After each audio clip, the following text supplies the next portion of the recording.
ஷாருக் கானுக்கு ஒரு மிகப்பெரிய பெருமை கிடைச்சிருக்கு. இந்தியாவிலேயே இவருக்கு மட்டும் தான் இந்த மாரியான ஒரு பெருமைய குடுத்துருக்காங்க. ரசிகர்கள் எல்லோருமே கொண்டாடிக்கிட்டு இருக்காங்க. வாங்க வீடியோக்குள்ள போயிட்டு என்னன்னு பார்த்துடலாம். பாலிவுட் பாட்ஷா அப்படின்னு அழைக்கப்படுறவர் தான் ஷாருக் கான். இந்தியா முழுவதும் அவருக்கு தனி ரசிகர்கள் பட்டாளமே இருக்கிறாங்க. பல வருஷமா அவர் நடிச்சிட்டு வந்தாலும் இன்னைக்கு இருக்கிற இளம் ஹீரோக்களுக்கே டஃப் கொடுக்குற அளவுக்கு அவருடைய நடிப்பும் அவருடைய மார்க்கெட்டும் வளர்ந்துகிட்டே இருக்கு. உலகத்துல இருக்கிற செல்வாக்கு மிகுந்த நபர்கள் பட்டியல்ல முதல் இடம் பிடிச்ச அசத்தவும் செஞ்சாரு. அடுத்து அவர் பாத்தீங்கன்னா கிங் அப்படின்ற ஒரு படத்துல நடிச்சிட்டு இருக்காருங்க. ஷாருக் கான் நடிப்புல போன வருஷம் வெளியான பதான், ஜவான், டங்கி ஆகிய படங்கள் பாத்தீங்கன்னா மிகப்பெரிய ஹிட் அடிச்சது. சித்தார்த் ஆனந்த் இயக்கிய பதான் படத்துல தீபிகா படுகோன், ஜான் ஆப்ரஹாம் உள்ளிட்டோர்கள் நடிச்சிருந்தாங்க.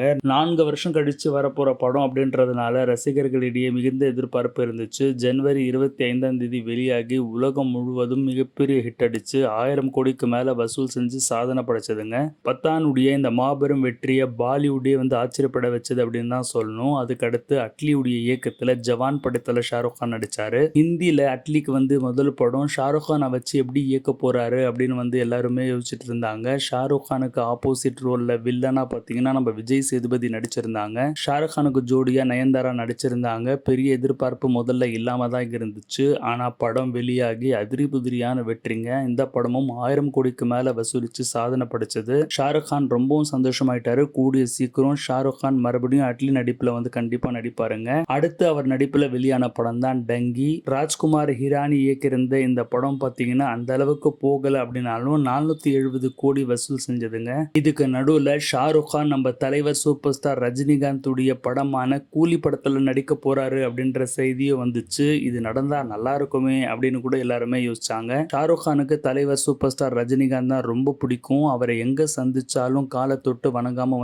இருக்கவே மாட்டாரு. அந்த அளவுக்கும் பாசமும் மதிப்பு கொண்டவர். ஆனா ஷாருக் கானுக்கு நிறைய கமிட்மெண்ட் இருக்கிறதுனால இந்த படத்துல அவர் நடிக்கல அப்படின்னு சொல்லிட்டாருங்க. இந்த நிலையில தான் பாலிவுடைய பாட்ஷாவான ஷாருக் கானுக்கு அவருடைய உருவம் பதித்த நாணயத்தை பாரிஸ்ல இருக்கிற கிரேவின் மியூசியம் வெளியிட்டு இருக்கிறாங்க. இந்தியாவிலேயே இவருக்கு மட்டும்தான் இந்த மாதிரி ஒரு நாணயத்தை வெளியிட்டு இருக்கிறாங்க. வேற எந்த ஒரு நடிகருக்கும் எந்த ஒரு மனிதருக்கும் இந்த மாதிரி கொடுத்ததே இல்லைங்க. இதுக்காக திரைத்துறையில இருக்கிறவங்க மட்டும் இல்லாம பல பேர் ஷாருக் கானுக்கு வாழ்த்து தெரிவிச்சிட்டு வராங்க. நம்மளும் நம்ம சேனல் சார்பாக வாழ்த்து தெரிவிச்சுக்கலாம். இந்த மாதிரியான அப்டேட்ஸ்க்கு தொடர்ந்து சேனலை ஃபாலோ பண்ணிட்டு வாங்க.